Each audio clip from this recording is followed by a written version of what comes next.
no lo estoy grabando. 4-11 de febrero de 1945, que, entre otras cosas, es una conferencia realizada por los tres principales líderes mundiales, entre ellos Roosevelt, que era el presidente de Estados Unidos en ese momento. Ya poco le quedaba, Roosevelt falleció ese mismo año, unos meses después. De hecho, esa conferencia ocurre en febrero de 1945, la siguiente ocurre un año después, y la siguiente que ocurre el año después ya no está ni Hitler, ni tampoco está Churchill, porque Churchill pierde las elecciones contra todo lo que pudiera pensarse, pierde las elecciones y ya no llega a la siguiente conferencia. Stalin todavía llega, porque pues era un dictador, todavía llega a la siguiente conferencia, una conferencia después de la conferencia de Yalta, este, pero ya en condiciones muy diferentes. Roosevelt, Stalin y Churchill están en esa conferencia, y en esa conferencia, que es muy famosa y es muy importante, porque entre otras cosas se decide la organización del mundo después de la guerra. Ya se había vencido a Alemania, ya se había logrado la rendición de Alemania, aunque todavía no se tenía, bueno, todavía quizá no se tenía la rendición de Alemania, pero ya se tenía muy comprometida su situación. Eso hay que verificarlo, en qué momento ocurre la rendición de Alemania. Ya se tenía, eso sí es un hecho, muy cargada la situación hacia los aliados. Ya estaban pensando ya no en si cómo iban a hacer para ganar, sino qué iba a pasar cuando ganaran, cuando se terminara el fin de la guerra, porque recuerden que en 1945 todavía no se ha estado liberando, no se ha liberado la bomba atómica se libera meses después, acabando con la última resistencia que era Japón, y bueno, pues ya prácticamente finalizando la Segunda Guerra Mundial. Entonces, la conferencia de Yalta, entre otras cosas, se deciden cosas importantes, como por ejemplo la división de Alemania. Ahí llegan a la definición de cómo se va a estar repartiendo Alemania, y también llegan a la definición de la ONU, la creación de la ONU. Ahí se acuerda la creación de la ONU. Recuerden que la ONU dice en una pregunta anterior, la conferencia de San Francisco, bueno, es que aquí los líderes deciden eso, y después en la conferencia de San Francisco se acuerda formalmente por 50 países la creación de la ONU. Primero, así son las decisiones, desafortunadamente en la vida, muchachos, si no lo saben, se los comento. Hay personas, hay gente que toma las decisiones en pocas personas, y después se integran a otros para validarlas. Bien, pues así ocurrió en este caso. Y otra cosa importantísima son los planes de posguerra, es decir, qué se va a hacer con los países que fueron destruidos para estarlos echando a andar de nueva cuenta. Y ahí se decide, por ejemplo, que Estados Unidos va a desarrollar a Japón, a Corea del Sur, que tales países van a estar bajo la tutela de la Unión Soviética, etcétera, etcétera. Eso se decide en la conferencia de Yalta, por eso es importante, y por eso es eh, un episodio que se estudia.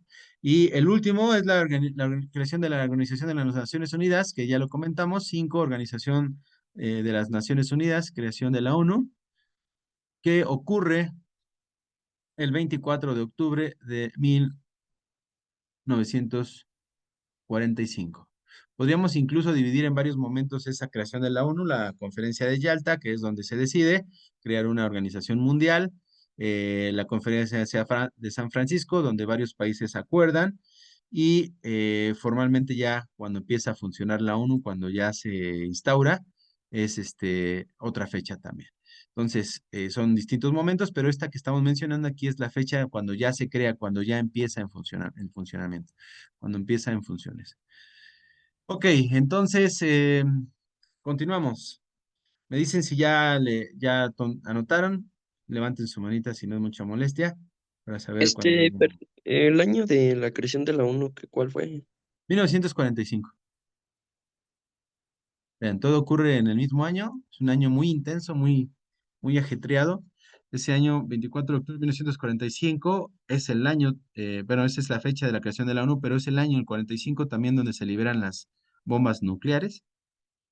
Y es el año también donde se lleva a cabo la conferencia de Yalta. Y tengo una duda.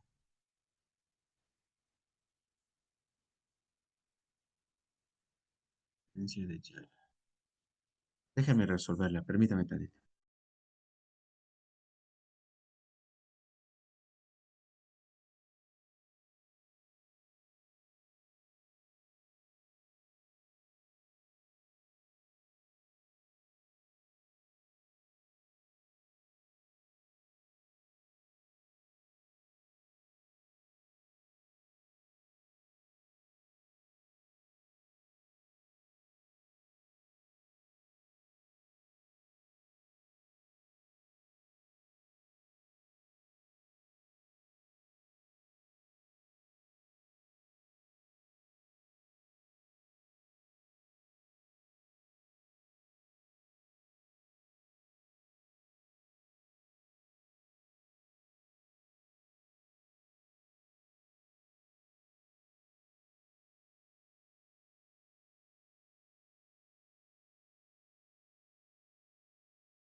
Correcto.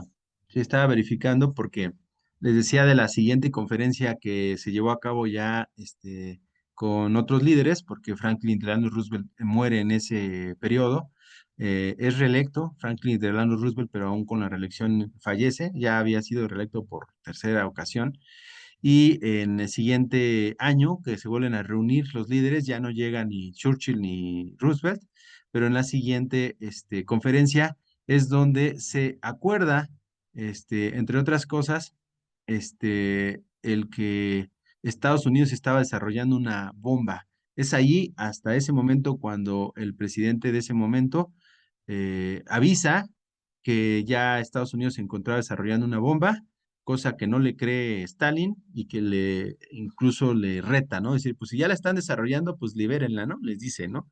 Y sí, sí, ya la tenían. Justo la película de Oppenheimer muestra esa parte de la historia en donde Estados Unidos está a toda prisa desarrollando los experimentos y los ensayos para nucleares para poder llegar a esa conferencia y avisar que ya la tienen, porque sabían que había una ya lucha y una carrera por desarrollar la bomba nuclear por parte de la Unión Soviética también.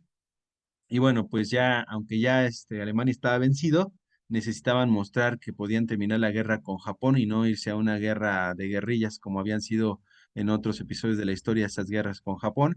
Y entonces llegan, avisan que ya pueden, que ya tienen la guerra, la bomba atómica que ya la tienen disponible. Stalin no les cree, o al menos para provocarlos les dice que ya que la usen. Y Estados Unidos, un poco aprovechando ese error estratégico de Stalin, porque pues pasa o ya la responsabilidad compartida del uso de la bomba nuclear también a Stalin, ¿no? La usa y bueno, en la otra conferencia es donde se va a estar este, eh, llevando a cabo. Y mi duda era esa, precisamente, el que si no era esta, la de Yalta, en donde ya participan los nuevos actores, porque fue apenas unos meses después esa segunda conferencia, y mi duda era esa, ¿no? Si ya habían participado los nuevos en esta conferencia de Yalta o si eran todavía los anteriores. No, está bien. Esta conferencia de Yalta participan Roosevelt, Stalin y Churchill. Bien, continuamos.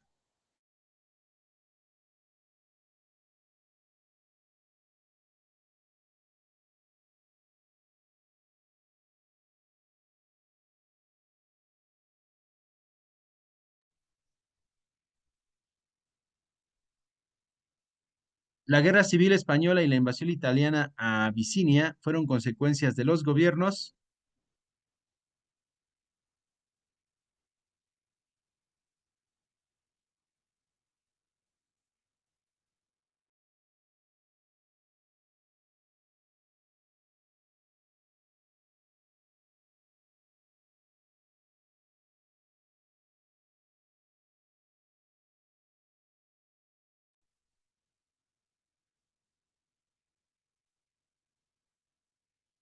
Bien, aquí las opciones son los gobiernos totalitarios, pero estos gobiernos totalitarios, ¿quiénes eran?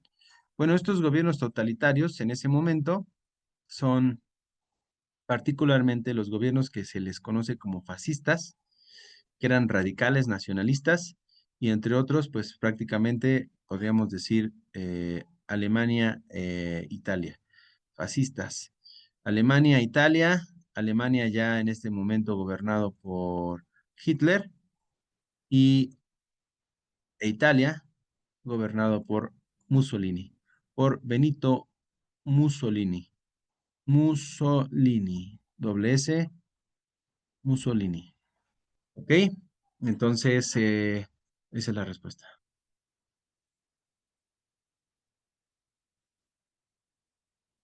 Siguiente.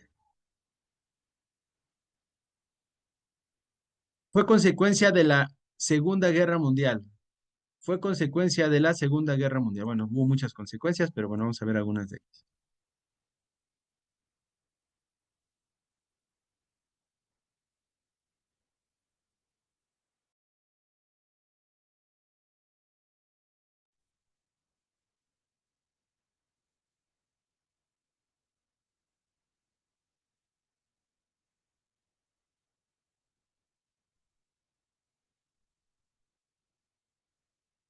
Bien, la confusión puede llevarnos a decir que el surgimiento de nuevos estados, bueno, nadie respondió eso, pero una confusión podría ser esa, ¿no? El que hayan surgido nuevos estados, que en estricto sentido no ocurrió del todo, más bien los estados que existían fueron divididos, pero manteniéndose como tales.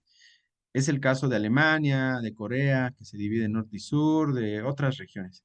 Pero en particular, la respuesta más cercana, más adecuada, sería la división del mundo en dos bloques, el socialista y capitalista, que da comienzo a justo a la eh, Guerra Fría. La Guerra Fría consiste en eso, en la división de dos bloques socialista y capitalista que entran en pugna, cada uno por imponer su visión económica, política y social. Ahora, esta que respondieron del Imperio Austrohúngaro es en efecto una consecuencia, pero es de la Primera Guerra Mundial. Consecuencia de la Primera Guerra Mundial. Así como también en la Primera Guerra Mundial se divide el imperio alemán, que también era un imperio, y se desaparece el imperio prusiano. Bueno, son todas ellas de la Primera Guerra Mundial. Separación del imperio austrohúngaro es de la Primera Guerra Mundial. Se divide en Austria y en Hungría, y bueno, pues ya termina ese imperio, como en algún momento terminarán otros, seguramente.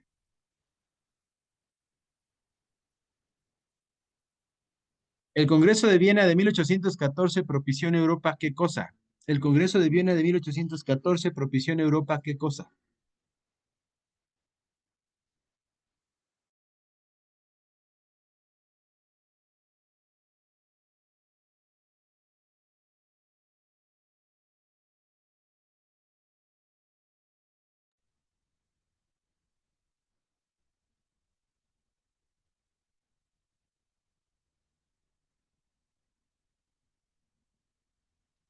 El restablecimiento de las monarquías absolutistas o de las monarquías tradicionales.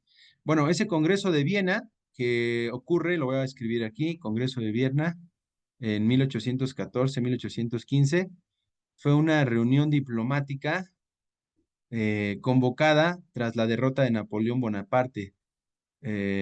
Congreso de Viena, rápido lo escribo aquí.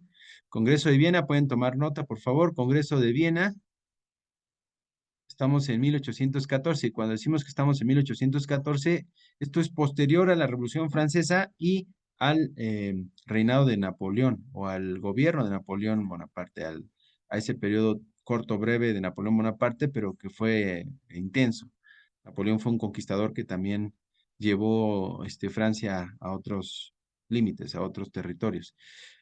Ocurre entonces convocada después de la derrota de Napoleón Bonaparte, convocada luego de la derrota de Napoleón Bonaparte, de Napoleón Bonaparte,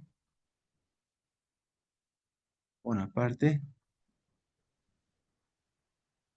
para reorganizar el mapa político de Europa después de su derrota.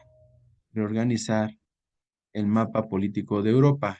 Cuando decimos mapa político nos referimos a las divisiones territoriales, a los países, a los gobiernos, etcétera. Su propósito fue garantizar la estabilidad y evitar futuras guerras a través de un sistema de alianzas y de restauración monárquica.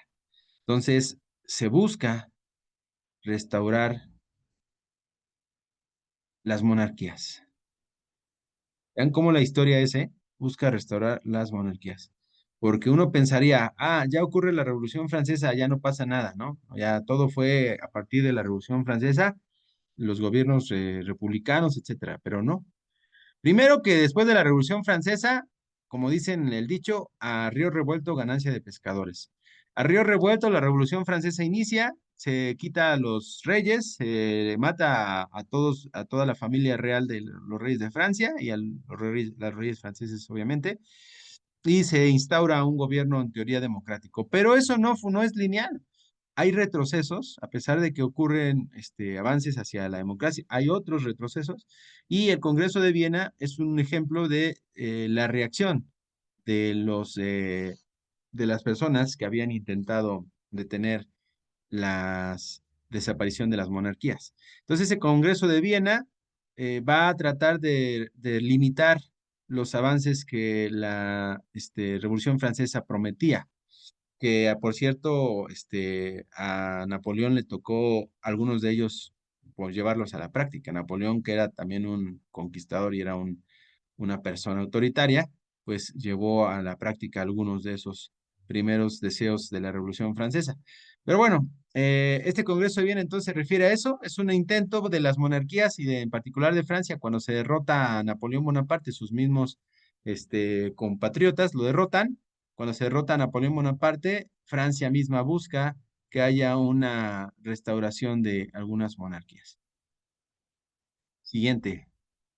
Una de las consecuencias de los colonos que se dieron por el aumento de impuestos fue, eso lo vimos ayer, si lo recuerdan, una de las consecuencias de los colonos que se dieron por el aumento de los impuestos fue, correcto, arrojaron el té al mar. Me paso directo, me paso directo. Sí tenemos que terminar, ya me voy a ir ya sin ninguna interrupción. Sobre todo porque lo que trato es de ahorita ver lo que hemos visto, cómo ayuda o influye en sus respuestas. Ya no tanto ahorita lo voy a tener. Diferencia del pensamiento del socialismo utópico, socialismo científico y anarquismo con respecto al Estado. Respondan lo que ustedes consideren.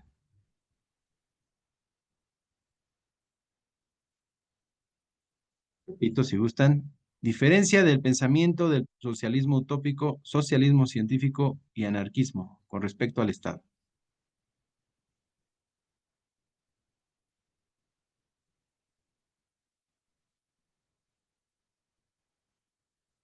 Bueno, la respuesta dice que el Estado debe ser una figura flexible para el beneficio de las mayorías. El Estado debe estar bajo el control del obrero para una distribución justa de la riqueza y propone la desaparición total del Estado. Así como están ordenados con los puntos y seguidos separados, es como está la diferencia. El socialismo utópico dice que el Estado debe ser una figura flexible para el beneficio de las mayorías. Es decir, su papel o su planteamiento es más una reforma del Estado para el beneficio de las mayorías. Pero viene el socialismo científico que propone que el Estado debe estar bajo el control del obrero para una distribución justa de la riqueza, que es parte de lo que veíamos del materialismo histórico de Marx y de Engels también. Y finalmente el anarquismo, que es completamente el terminar con cualquier estructura restrictiva, entre ellas las del Estado, para que el hombre esté en su estado prácticamente de la naturaleza en libertad. Eso es lo que proponen los anarquistas. Bien, siguiente. Los Estados Unidos y la URSS financiaron movimientos de liberación nacional, avances científicos y tecnológicos. No sé a qué se refiere esa pregunta, hay que ver las opciones. Los Estados Unidos y la URSS financiaron movimientos de liberación nacional, avances científicos y tecnológicos. ¿A qué se refiere? ¿Es la Guerra Fría, la Segunda Guerra Mundial, la crisis de los misiles, la guerra del Golfo Pérsico?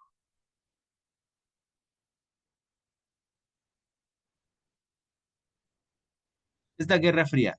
Algo importante quizá que vale la pena comentar, se sitúa, la Guerra Fría desde 1947 hasta 1991. ¿Qué ocurre en 1947 y 1991? Bueno, pues es la etapa de la posguerra, es el momento en el que Estados Unidos y Rusia están teniendo conflictos para dividirse el mundo y para empezar a pos- posicionarse o prepararse para una futura guerra. Las naciones y los gobernantes, por el devenir histórico, saben que tarde o temprano pueden ocurrir conflictos y se preparan para ellos.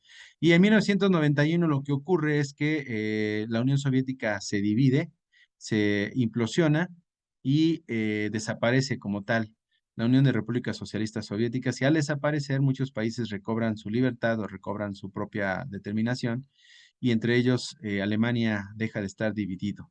Eso es en 1990. Bueno, de hecho, en 1989 que desaparece la Unión Soviética, o que ya se debilita a tal grado, desaparece el muro en 1989, pero en 1991 formalmente desaparece la Unión Soviética.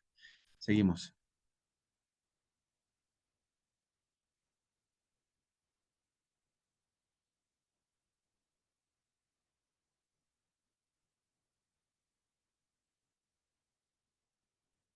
Causas que propiciaron la Primera Guerra Mundial. Hay que estar, obviamente, ordenando estas. La paz armada, la invasión a Polonia, las rivalidades imperialistas, la creación de Yugoslavia, la crisis balcánica. ¿Cuál de esas?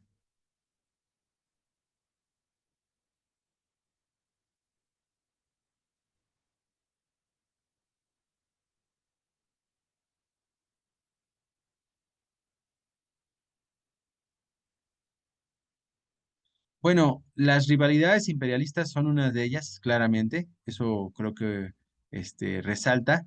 Y la primera que también me parecía importante, ¿cuál era?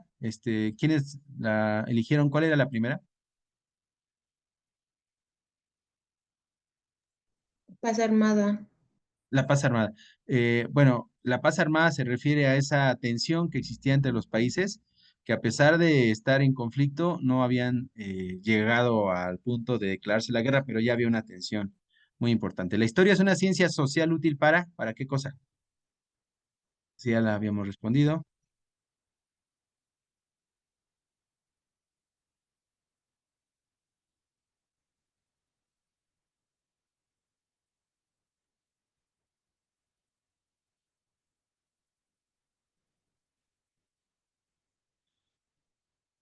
Ayudar a los hombres a entender la sociedad en que viven y cosas con el presente, y entender su presente, algo así decía. Responde. La Revolución de Febrero y la Revolución de Octubre fueron etapas de qué cosa, logrando el establecimiento del socialismo y la formación de qué cosa.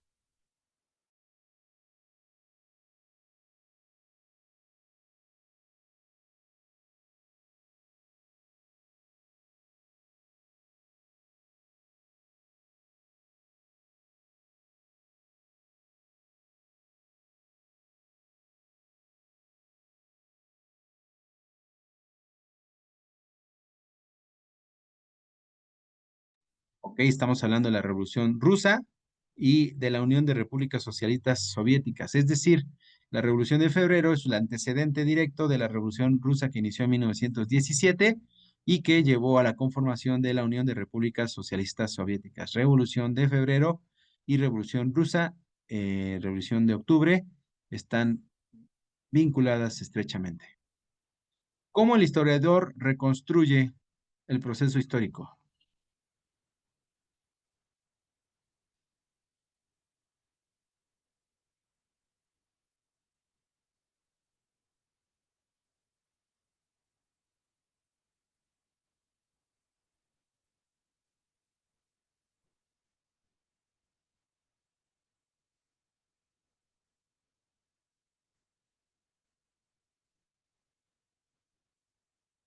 Acuérdense que hablamos de fuentes, de uso de fuentes primarias, secundarias, etcétera. Orden cronológico de la Revolución Rusa.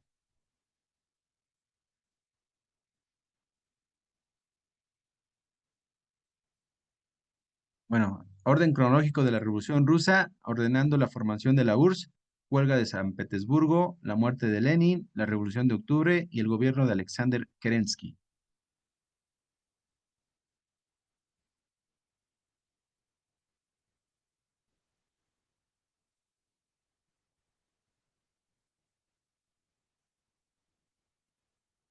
Bueno, todo inicia con la huelga de San Petersburgo, que seguramente debió haber sido la segunda.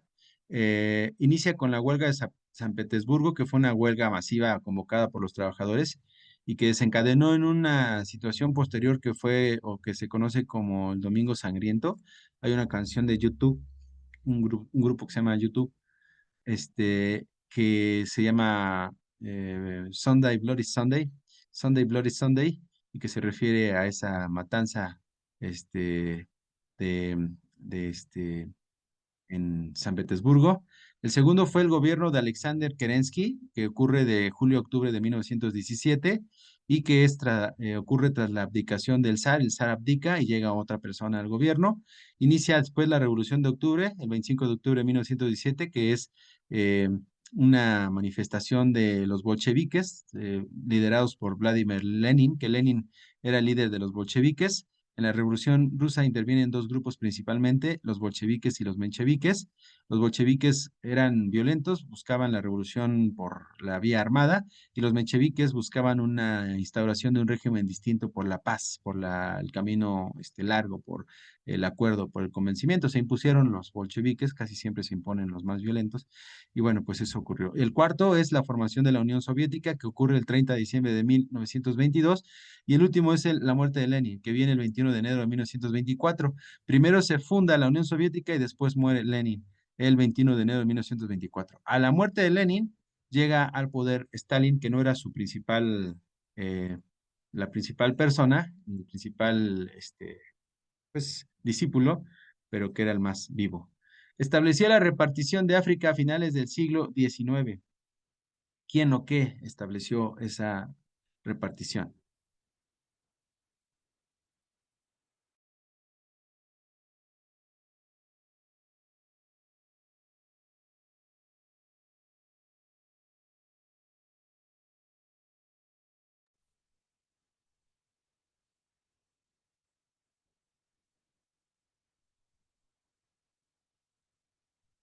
La conferencia de Berlín.